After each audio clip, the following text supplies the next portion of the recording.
সেই পৰমেশ্বৰৰ ভক্তি কৰা যি সকলোৰে মালিক হয়, সকলোৰে দাতা হয়। শ্ৰীমদ ভাগৱত গীতাৰ অধ্যায় নম্বৰ 15 শ্লোক 1 পৰা 4 কোৱা হৈছে, ওপৰত যি মূল শিপা আছে, তলৰ 3 গুণৰূপী শাখা থকা, এয়া ওলোটাকৈ ওলমি থকা সংসাৰ ৰূপী বৃক্ষ হয়। ওপৰৰ যি মূল যি শিপা আছে, সেয়া ধৰি লোৱা পৰম অক্ষৰ ব্ৰহ্ম হয়, পূৰ্ণ পৰমাত্মা হয়। তেওঁ সকলোৰে মালিক। আৰু তলৰ 3 গুণৰূপী শাখা, ৰজগুণ ব্ৰহ্মা, সদগুণ বিষ্ণু, তমগুণ শিৱৰ ৰূপী শাখা হয়। আৰু যি সন্তই এই ওলোটাকৈ ওলমি থকা সংসাৰ ৰূপী বৃক্ষৰ সকলো বিভাগক ভিন্ন ভিন্ন বুলি কয়।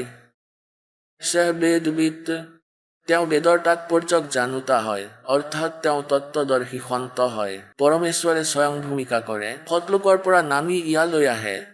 ইয়াত ভগৱান কালৰ দ্বাৰা বিয়পোৱা অজ্ঞানৰ সেয়া নাশ কৰে, নিজৰ তত্ত্ব জ্ঞানৰূপী টৰ্চেৰে সেই অন্ধকাৰক আঁতৰাই তত্ত্ব জ্ঞানৰূপী সূৰ্যৰ উদয় কৰি অজ্ঞানৰূপী আন্ধাৰক সমাপ্ত কৰে। সেই সময়ত ইয়াত কিছু সময়ৰ বাবে থাকে আৰু নিজৰ অমৃত বাণীৰ উচ্চাৰণ কৰি কৰি পুনাই যি পিছত লিপিবদ্ধ কৰোৱা হয়।